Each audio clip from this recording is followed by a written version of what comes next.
Hey, welcome back to the show. Today we're going to discuss the 5-year-old that was taken into custody by ICE, as Democrats are now hijacking the issue to push false narratives. We're also going to discuss Senator Warren's initiative to drop interest rates to 10% for at least a year, which President Trump is now aggressively pursuing. That and much more coming up right now.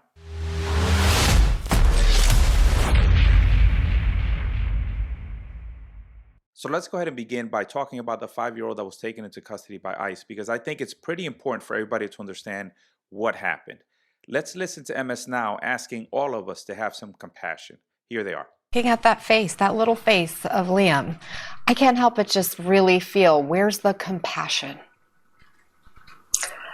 Well, the compassion has gone, Anna, and listening to the vice president's comments should fill us all with, I think, a certain amount of sadness that transcends mere legal rules. I mean, for someone like me to say mere legal rules, that's asking a lot. But when people in law enforcement enforce the law, they're not supposed to leave their human decency at the door. And so prosecutors and agents not infrequently encounter situations involving children. And one of your priorities, if you're executing an arrest warrant or a search warrant, and there's a child in the mix, is to find a family member who can care for them. And so it's heartbreaking to see that in this instance, family members or people inside of the house were offering to take Liam. Look, according to DHS reports, the people in the house were not offering to take the kid. As a matter of fact, ICE was telling the mother to take the kid, that they weren't going to detain her. Now, there's a reason why the mother didn't come out, and I'm going to talk about that a little bit later. But the only person that was asking to take the kid was a school board member that was just driving by as the whole thing was going down. Now, it would be irresponsible of ICE or any ICE official to hand that kid over to a person that's not even the rightful guardian. But when the people at MSN now are talking about compassion, compassion does not mean ignoring the law. It means enforcing it fairly, consistently, and humanely. A government that claims compassion for everyone, but enforces rules for no one, ultimately protects no one. Order is not the opposite of compassion. The reason that the mother didn't open the door is because they came to this country as a family unit, including the 5-year-old. But that is definitely not the information that's being pushed by the media. So Vice President Vance, as the father of a 5-year-old, saw it in the news, and obviously the narratives being pushed through the news is all false. So he immediately looked into the situation to figure out what was going on. And this is what he said. I see this story, and I'm a father of a 5-year-old, actually, a 5-year-old little boy, and I think to myself, oh my God, this is terrible. How did we arrest a 5-year-old? Well, I do a little bit more follow-up research. And what I find is that the 5-year-old was not arrested, that his dad was an illegal alien, and then when they went to arrest his illegal alien father, the father ran.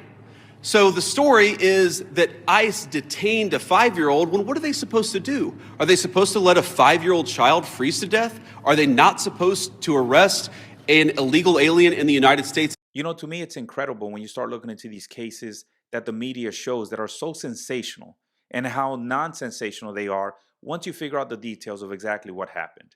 But remember, that is what the media is paid to do. Now, let's listen to that school board member. Now, I've got to remind you that the last school member we spoke about was the one that organized the storming of the church. Now let's listen to what this school board member had to say about the whole situation. And I heard the commotion and saw all the people. And as I got out of my car and came around the corner, I heard, "What are you doing? Don't take the child." His mom, there are people here that can take him. Mary Granlin is a Columbia Heights School Board chair. She was on the way to pick up her kids when she saw this. She says another adult from his home pleaded with the officers to take Liam after they arrested his father, Adrian Alexander Conejo Arias. There was ample opportunity to be able to safely hand that child off to adults. And mom was there. She saw out the window and dad was yelling, "Please do not open the door. Don't open the door." So her recollection of the issue confirms what ICE was saying. The father was yelling to the mother not to open the door. If she's not willing to open the door, that means she's not going to take custody of the child. So that just confirms the report. Now, once again, the reason she didn't open the door was because they came through as a family unit. So she's here illegally as well. And I'll repeat what I said earlier. You cannot just turn the child over to somebody who claims to be a school board member, a teacher, or anybody that's not the rightful guardian. Now, I think the better question to be asking, especially as a father, is what father runs away and just leaves his child in freezing temperatures? Just like that. Now, let me tell you what I would have done as a father. If I had my 5-year-old child with me and ICE came to get me and I was here illegally, the first thing I would do is give up. give up right there, because I would never do anything that would remotely hurt my child. And if I start to resist, there's a chance that my child may get hurt. But what did this father do? Instead of just giving up on the spot and saying, you know what, there's no getting away from this, he ran and left his child. Just like that. This is definitely a candidate for the Father of the Year right here. Now here's a picture of the Father of the Year who once again ran away and left his son in freezing temperatures. So now that you've heard all the narratives, let's listen to what actually happened. This week, ICRO conducted targeted enforcement operation to arrest Adrian Alexander Conejo Arias, an illegal alien who was released back into the interior of the United States by the previous administration.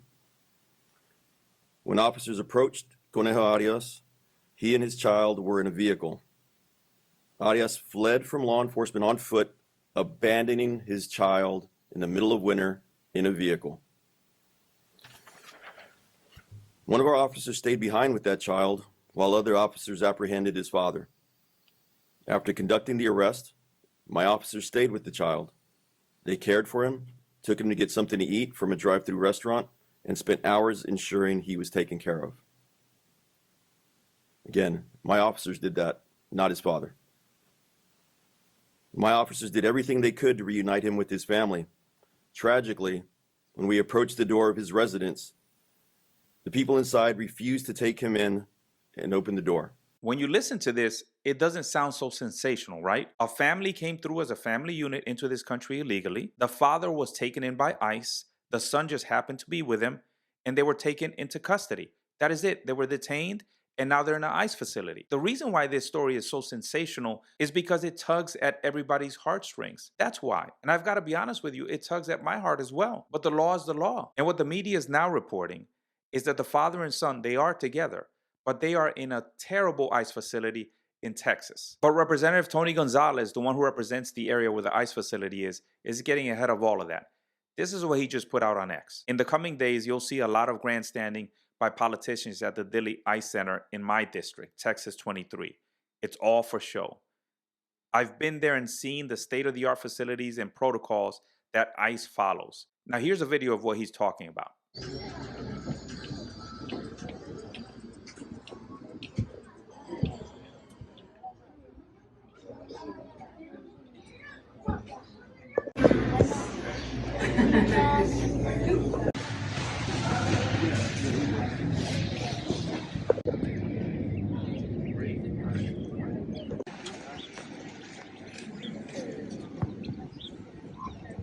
Enjoying the breeze right now that it's still a little cool. That's right. Look, I feel terrible for this whole thing that's went down. You know, when families come to this country, they're searching for the American dream. And sometimes there is no path to citizenship, and it makes things even more difficult. So they live here, they stay here for decades and decades with no path to citizenship or permanent residency, and it just becomes an endless cycle of waiting for deportation to happen. And that's unfortunate. And when I see things like this, it really breaks my heart. It was a shock yesterday. Liam's teacher, along with other educators from the Columbia Heights School District, said Wednesday 4 of its students have been detained by ICE in the past few weeks. Now, Liam's desk sits empty. His cubby still holds his school supplies. He's a bright young student, and he's so kind and loving, and his classmates miss him. And all I want is for him to be safe and back here. So let's go ahead and move on to the next topic, which is credit card interest rates. Now, this is something that Senator Warren has been working on for a very long time. And I think it's very important for Americans to understand how much these credit card companies are taking advantage of the American people. Now, President Trump has now jumped on the bandwagon,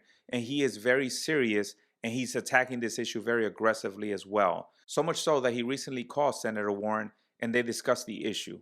Here's more on that call. There's other fascinating news on Capitol Hill because President Trump had a nice phone call with Senator Elizabeth Warren to talk about credit card rates. That's pretty extraordinary.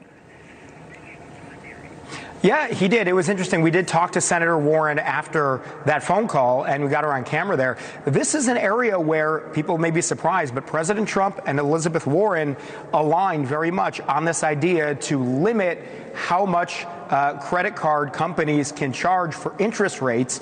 Take a listen to what she said after the phone call.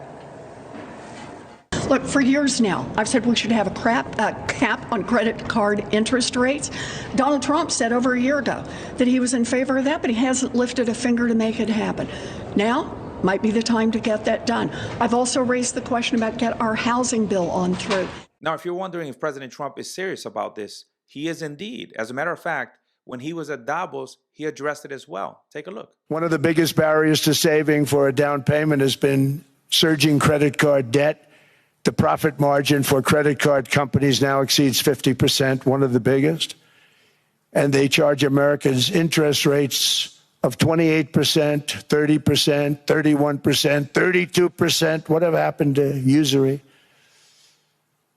So to help our citizens recover from the Biden disaster, all caused by this horrible president, I'm asking Congress to cap credit card interest rates at 10% for 1 year. Now, if you're wondering why the president is attacking the issue so aggressively, just listen to this. The White House is turning up the heat on credit card companies. President Trump floating the idea of a temporary cap on interest rates. Credit card debt is at a record high, topping $1.2 trillion. That total has climbed steadily over the last decade, even after a brief dip during the pandemic. That's right, you guys heard that correctly. $1.23 trillion in credit card debt by Americans. And if you're wondering how we got to this position, it's because these credit card companies don't have any limits. They can charge you 20, 30, 40, 50%.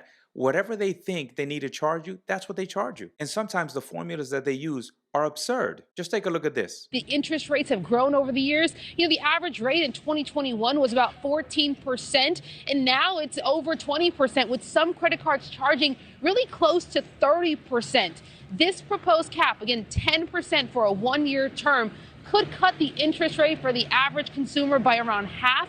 And you got supporters who are saying this is overdue, that there really is no ceiling on what credit cards can charge. And unless something is done, the consumer is going to continue to feel the pain and pay. Look, the bottom line is that these credit card companies are taking advantage of Americans, and we need to do something to bring down that interest rate. And we also need legislation in place to ensure that they don't abuse the American people like they're doing right now. So I'm going to give you 4 essential reasons why I think reducing the interest rate to 10% will be beneficial to all Americans in this country. So the first positive is immediate financial relief for families. Remember, if they pay the same amount that they're paying now towards their credit cards, and that interest rate is less, then that means that more money is going to go towards the principal. And that's going to free up some income for them to use on other essentials as well, other necessities around the house. The second reason is fewer defaults and bankruptcies. By reducing the rate, we stabilize the household. The third one is having stronger consumer spending. Remember, if people have less debt, that means more income is going to be free, and more of that free income is going to flow back into the businesses and to the economy. And the fourth one is breaking those high interest debt traps that credit card companies are notorious for. I think Senator Warren is absolutely right. Now, this cap is only going to stay in effect for a year, but what it means is that credit card companies and these greedy corporate CEOs are going to lose, but the American people win. Now, let me give you a little bit of the hard truth that I think every American needs to hear. Now, what Jamie Dimon's saying is if we take it to 10, those people won't get credit. Well, maybe those people shouldn't be getting credit. I think he's absolutely right, because across the industry, credit card interest rate and fees reached well over $100 billion just in a year. And just to put that into perspective, Americans paid over $180 billion in 2025 alone. And that's because companies like Visa and MasterCard have tremendous profit margins, which are absurd. And just to put that into context, Visa's profit margin is 56.9%. That's 56.9%.